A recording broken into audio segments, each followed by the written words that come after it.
동남아의 우기인 한국의 여름철, 시아누쿠빌에서 재정착을 위한 탐색을 마치고 비 내리는 하늘을 달려 약간의 짐을 챙겨가기 위해 호치민에 도착을 했네요. 국경을 넘어 상대적 후진국이라 불리우는 캄보디아에 의외로 고수익 일거리를 찾아 시아누쿠빌에서 경제활동을 하다가 베트남으로 기항하는 베트남 여성들이 승객의 절반을 차지하는 것 같네요. 제가 듣기론 베트남 국민들이 캄보디아를 많이 아래로 내려다보는 경향이 있는 듯 한데도 고수익 일자리가 더 중요하겠기에 그것을 알게 된 지금 여성들은 오히려 베트남보다 시아누쿠빌로 옮겨 일을 하는 경우도 많은 것 같네요. 오랜만에 입국해보는 호치민 뜬선넛 공항 출입국 심사장이네요. 4년 전 베트남으로 이주를 결심하고 입국했을 때 왼쪽 편에 있는 도착 비자 받는 곳에서 절차의 초행길이라 긴장하며 기다리던 동남아 이주 초보자일 때의 서투름과 낯설고 설레임의 묘한 기분은 새삼 느끼지는 못하지만 길게 늘어선 입국 심사의 줄은 항상 불편함으로 다가오는 건 어쩔 수가 없나 봅니다. 근래에 들어 베트남 중단기 비자가 까다로워져 15일 무비자 입국 또는 1개월 전자 비자로 대부분의 예비 교민분들께서 입국해야 하는 체류 기간의 아쉬움이 있기에 교민으로 정착하기를 망설이는 베트남 방문객들이 많아 보이는 경향도 있는 것 같은데 6개월 베트남 학생 비자를 힘든 과정을 거쳐 받고도 오히려 짐만 챙겨서 다시 시아누쿠빌로 돌아가려고 오다 보니 호치민에 대한 약간의 미련도 있지만 가끔씩 들리는 곳으로 해야겠다는 결심을 단단히 하고 배낭 하나 없이 빈손으로 입국했기에 짐 검사는 없이 집으로 가기 위한 시내버스를 타기 위해 공항 청사를 나옵니다. 공항 청사를 나서면 매번 느끼게 되는 한명 인파. 누군가를 마중 나와 있는 많은 사람들을 볼 때면 지구의 한 기퉁이에 내동댕이 쳐진 듯 홀로 쓸쓸한 고독감을 맛보기도 하나 봅니다. 이 수많은 인파 속에 나를 기다려주는 이는 한 명도 없다는 당연한 현실이지만 왠지 모를 허무함도 약간은 느끼면서 마음을 다잡는 건 우리는 모두 홀로 쓸 때가 있습니다. 아무도 대신해 주지 않는 고독의 시간. 오로지 혼자 견디어야 할 외로움의 순간. 하지만 그때 비로소 오롯이 진정한 내면의 나를 마주하면서 늘 그렇듯이 무소히 불러서 혼자서 가는 발걸음으로 호치민에 마련해둔 집으로 가는 베트남 시내버스를 이용하게 되네요. 시간이 넉넉한 분들은 호치민 공항에서 시내까지 예전의 여행자 성지 중 한 곳인 벤탄 시장 주변에 가시려면 시내버스 152번을 이용해 보시는 것도 여행의 맛이 아닐까 싶네요. 택시보다 별로 불편한 것은 없습니다. 공항 택시 바가지 요금 신경 쓸 것 없고 저의 여행 지론인 캐리어가 아닌 배낭을 이용하시는 분들께 권해드립니다. 버스에서 내리면 또 짐이 그야말로 짐이 되어버리는 현실이 되니 어깨에 멜 수 있는 배낭 여행자시라면 공항버스 109번과 시내버스 152번으로 호치민 중심부에 내리시면 어떨까 싶네요. 요금은 5,000동, 50,000동 정도 하며 택시 요금은 중심부나 7군까지 약 30만 동 전후로 나오고 그랩 택시는 약 20만 동 이내로 나올 것 같네요. 공항 출발 152번 시내버스 요금 5,000동, 약 300원으로 호치민 일군 중심부 벤탄시장 주변에 내려 집으로 가는 노선버스를 한 번 더 갈아타기 위해 정류소에서 131번 버스를 기다려 봅니다. 코로나 이후 국경이 재개방되고 호치민에 입국할 때마다 느끼는 분위기이지만 코로나 이전의 배낭 여행자들이 북적이던 그런 호치민이 아니라는 느낌을 많이 받는 요즘이네요. 예전에 벤탄시장 주변엔 다양한 국적의 외국인 자유 관광객들이 정말 많이 붐비곤 했었는데 아직은 예전의 그 우호적이던 한국인들마저도 약간의 코로나 초창기 반배 감정으로 인터넷이 달구어졌던 까닭에 베트남으로 향하던 한국 분들도 많이 줄어들지 않았나 싶기도 하네요. 언제든 돌아갈 수 있는 나만의 공간이 있다는 것은 여정의 피곤과 낯설음에서 벗어날 수 있는 소중한 시간인가 봅니다. 기다리는 사람은 없어도 온전히 나만의 안식처에 들어온다는 것은 그 자체만으로도 마음의 편안함을 느끼게 되는 것은 많은 날들을 호텔에서 전전하는 여행객의 입장과는 전혀 다른 안도감이 있기 때문이 아닐까 싶네요. 한인타운 베트남 이발소 중 괜찮다고 추천받은 이발소의 손톱, 발톱, 기청소 면도를 하기 위해 들리어 시아녹에서 누적된 피곤함과 깨지자 몰골을 산뜻하게 만들어 보려 합니다. 손발톱 정리, 면도, 얼굴팩, 기청소, 샴푸, 간단한 안마로 진행되는 건전 이발소이며 요금은 다들 잘 아시겠지만 30만 동과 40만 동 두 종류가 있네요. 약 1만 6천 원과 2만 천 원 정도인데 팁 포함 가격이네요. 서비스를 받고 나서도 팁을 얼마를 줘야 하나라는 고민이 대부분 이용객들의 남모를 걱정거리인데 심플하게 팁 포함 가격이라 명시되어 있는 가격이다 보니 훨씬 홀가분한 기분으로 이용할 수 있는 것 같네요. 베트남에서 생활해 보게 되면 여성들은 한국으로 돌아가기 싫은 이유가 가정부를 쓸 수 있는 경제적 환경을 꼽는 듯하고 남성들은 저렴한 이발소와 마사지 등도 생활의 한 부분 중 장점으로 느껴지는 것이 아닐까 싶네요. 그리고 무엇보다도 주변 사람의 눈치 볼 것 없는 편안함이 주는 자유로움이 동남아 이주의 장점 중 하나인가 봅니다. 물론 많은 단점도 있습니다만 한국에서는 느끼기에 조금 부족한 상대적 풍요로움과 여유를 동남아에서 느끼면서 삶의 후반부를 동남아에서 살아보는 것도 잘못된 선택은 아니지 않나 싶네요. 치열한 경쟁 사회의 한국에서 상대적 빈곤을 느끼기보다는 주머니에 있는 돈만으로도 아쉬울 것 하나 없는 동남아 생활은 일에 대한 고민, 주변인에 대한 고민, 그런 모든 것에서 벗어날 수 있는 자유로움이 주는 편안함, 그 편안함으로 인해 떠도는 여행객의 입장이지만 하루하루 특별한 얽매인 고민거리가 없다는 것이 얼마나 행복한 것인가를 새삼 느끼며 살아가나 봅니다. 베트남에서 특화되어 있는 베트남식 이발소, 시아누쿠빌에도 흉내만 내는 베트남 이발소가 있지만 실력이나 서비스 마인드가 상당히 부족하다는 평이 있었나 봅니다. 그에 비해 많은 업소로 인한 경쟁력 강화를 통해 직원들의 손발톱 정리, 안마 등 손색 없는 기술은 역시 원조 베트남 호치민의 다양한 이발소이지 않나 싶네요.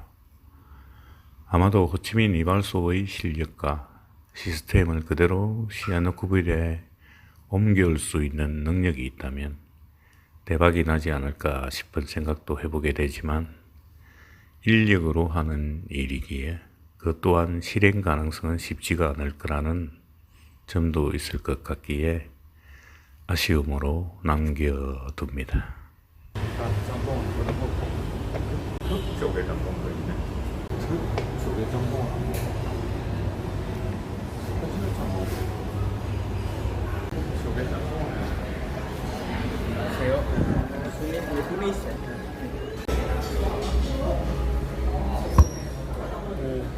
흙 쪽에 짬뽕은 흙 쪽에 짬뽕 하나.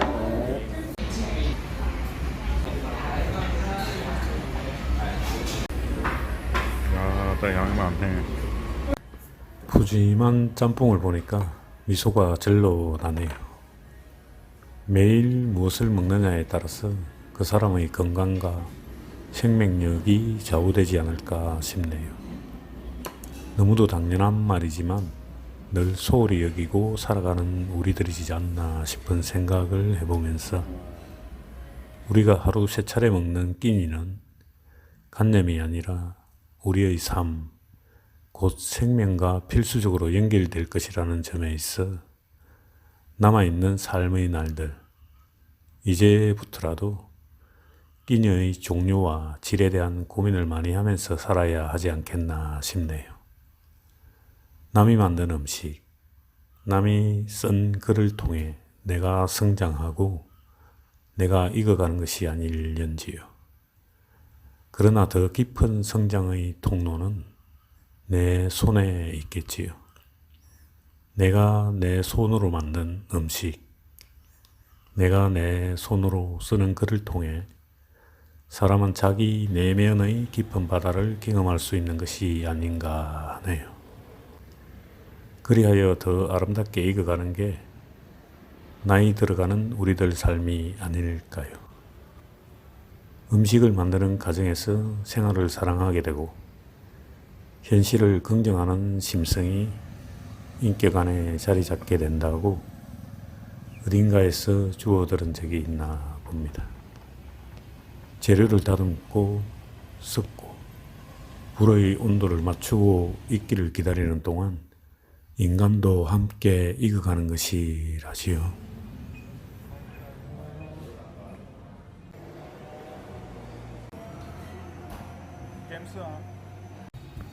베트남 커피 브랜드 하이랜드 커피숍에서 차 한잔 마시고는 내일 떠날 준비를 할 겸 집으로 돌아가는 길에 B라는 베트남 어플을 이용해서 모토를 불러 타고 당분간 돌아오지 않을 호치민을 달려보게 되네요.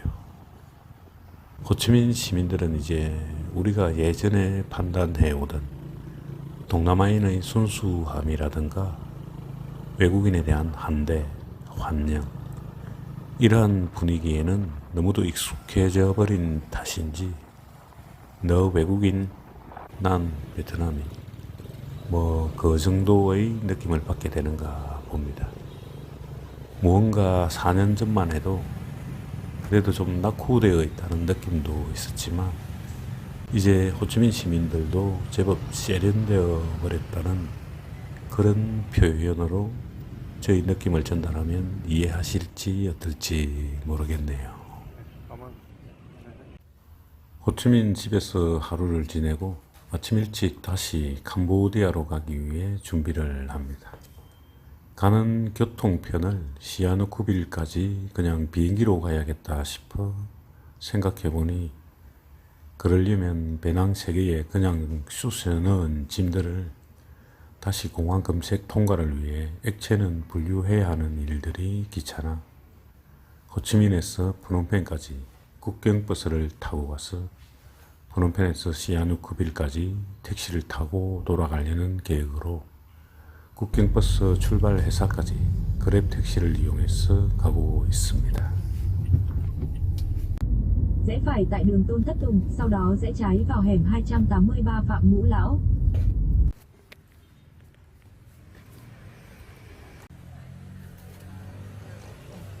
요금은 이제 30달러로 예전에 90달러 하는 거에 대해서 많이 내린 것 같습니다. 호치민 1군 시내버스 종합터미널 앞에 도착하면 시외버스, 국경버스 사무실이 모여 있습니다. 9시 출발 버스를 타고 프놈펜으로 가가지고 프놈펜에서 다시 택시 타고 시아누쿠빌로 갈까 합니다. 베트남에는 특이하게도 시외 버스도 각 회사 사무실 앞이 출발을 위한 승차장으로 되는 게 한국과는 좀 다른 시스템이네요. 각 일반 건물 점포에 버스 회사별로 운영이 되는데 오늘도 주변에 금호상코 버스나 풍남버스 등 캄보디아로 가는 국경버스가 현재 4-5곳 운영 중인데 5군에서 출발하는 회사도 있고 11군에서 출발하는 회사도 있고 종류는 다양한가 봅니다. 찾기 쉬운 1군 금호상코 버스가 그중 제일 나은 듯한데 저는 최근 자주 이용해본 단단버스를 익숙한 탓에 티켓팅하게 되었네요. 프놈펜으로 가는 도중에 단단버스를 탄 것을 후회한 것은 지난번 영상에도 잠깐 언급한 적이 있지만 충분히 속도를 낼 수도 있는데 40에서 50km 속도로 달리는 것을 알게 되면서부터였나 봅니다. 나름 조금 속도감 있게 달리는 금호 3코 버스를 이용하지 않은 것은 이번엔 조금 후회하면서 느릿느릿 프놈펜까지 가게 되나 봅니다.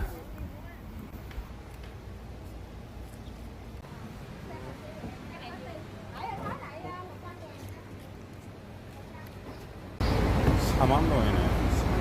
4만 2천원. 상당히 싼데. 베트남 15일 또는 30일 기간 만료로 호치민에서 목바이를 통해 비자 클리어를 하실 분들은 여행삼아 버스 타고 오시면 국경버스 왕복요금과 캄보디아 입국비자 등 해서 95불 정도 들겠네요. 목바이 바벳 국경에 도착했습니다. 자주 왔다 갔다 하니 이제 그냥 예전의 한국 진주에서 남해대교 건너가려면 검문소에서 검문받는 듯한 간단한 느낌이 드네요. 단지 버스에서 한두 번 정도 내렸다 다시 타야 하는 불편함은 있지만 줄 서서 급행료 눈치도 보아야 하는 자가수속을 밟는 스트레스보다는 버스에서 알아서 해주는 이 시스템은 정말 편리한 것 같네요. 그리고 여기서 자가수속 시 급행료를 준다고 해서 호구짓이 아니라 일반화되어 있는 관례, 간섭이라고 이해하는 것이 타당한 것은 현지인 스스로가 급행료를 당연시하게 지불한다는 것입니다. 오히려 멍하니 줄 서서 기다리는 외국인에게 권할 정도이니 내가 마치 정의의 사도였냐, 이 나라 행정이 왜 이래 하면 본인만 스트레스 받지 싶네요. 예전엔 저 역시 그런 경우가 많았나 봅니다. 물론 자신의 똑똑함을 내세워 보무도 당당히 자가수속을 밟으면서 줄의 의미보다는 급행료가 끼어있는 여건에 차츰차츰 뒤로 순수가 밀리는 걸 감수하면서 멍하니 서서 열받는 것보다는 간섭에 따르는 것도 편안함을 추구하는 한 방편이 아닐까 싶네요.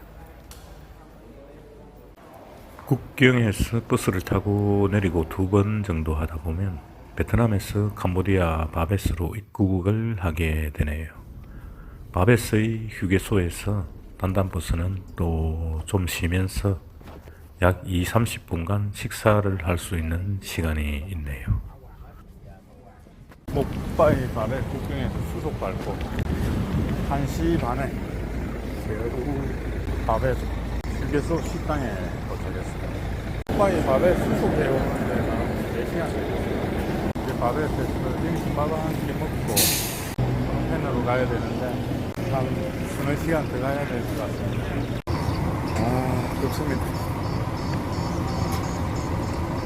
아침에 9시 30분에 호치민에서 출발했는데 여기 목바이하고 바벳 국경에서 입출국 수속 밟고 여기 바벳 휴게소까지 오는데 4시간 걸렸습니다.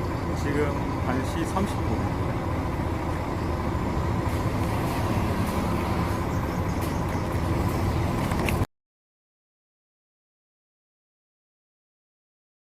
아직 4시간 정도 더 가야 프놈펜에 도착할 것 같습니다. 도착해가지고 또 한 4-5시간은 택시 타고 시아누쿠빌로 가야 되는데 밤늦게 도착할 것 같습니다. 한 가지 특이한 점은 베트남에서 캄보디아 넘어올 때에는 짐 검사를 안 한다는 것이었습니다. 프놈펜에서 호치민으로 들어갈 때는 국경에서 짐을 가지고 베트남 입국장에 들어가야 되는데 호치민에서 바베스로 올 때는 국경 심사할 때 버스에서 짐을 내리지를 않습니다. 동남아를 떠돌며 내가 추구하는 새로운 세상이란 장소가 아니라 행동 그 자체가 아닐까 싶네요. 새로운 세상은 내가 도착하는 곳에 있지가 않고 거기로 가는 과정 그 자체가 이미 새로운 세상인가 봅니다. 유토피아는 우리가 도달하는 것이 아니고 우리가 만들어가고 있는 것도 아닌 만들어내려고 행동하려는 순간에만 나타났다가 사라지는 것이 아닐까 싶네요. 호치민에서 출발한 단단버스는 8시간 정도 걸려서 겨우 프놈펜에 도착을 하네요. 앞에 막히는 차도 없는데 속도를 내지 않으니 오는 동안 정말 답답했었네요.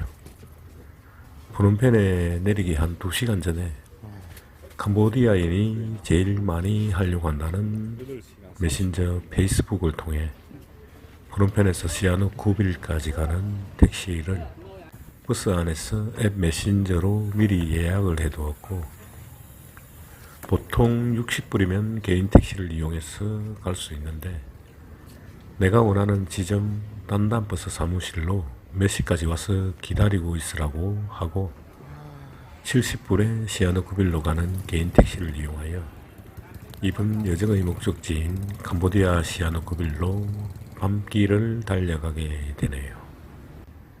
호치민에서 프놈펜까지 8시간 소요되었고 프놈펜에서 시아누까지 택시로 4시간 중간에 틈없이 바로 이어 타고 왔지만 결국 시아누에 구해둔 아파트까지 오는 데는 정확히 12시간 정도 소요되었네요.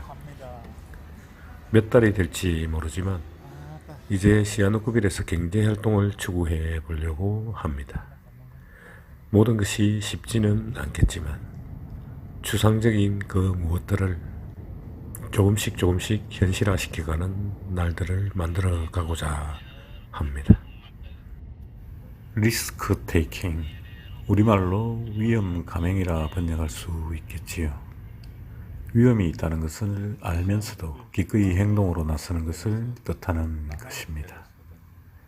무모한 용기나 도박이 아닌 도전정신과 혼신의 노력, 그것이 리스크 테이킹의 출발점이 아닐까 싶네요. 위험을 두려워하면 시작조차 할 수 없겠지요. 인생도 사업도 위험 관리를 어떻게 관리하느냐에 따라 성패가 갈릴 것이라 생각해 보면서 위험을 선택하지 않으면 결코 큰 변환점은 생기지 않을 것이기에 모든 것은 때가 있는 것이고 이 때를 놓치면 다시 오지 않을 수도 있을 벌써 삶의 후반부이기에 변환점이 꼭 필요한 처지는 아니지만 한 단계 더 도약을 위해 리스크 테이킹을 해 보려고 합니다. 영상 편집을 매일 조금씩 하다 보니 베트남에서 돌아온 지 수일이 지났어야 지나간 날들의 독백을 정리해서 영상을 올리게 되었네요. 지루하고 별 내용 없는 영상 보아주시어 정말 감사드립니다. 모든 분들께 행운이 있기를 바래 봅니다.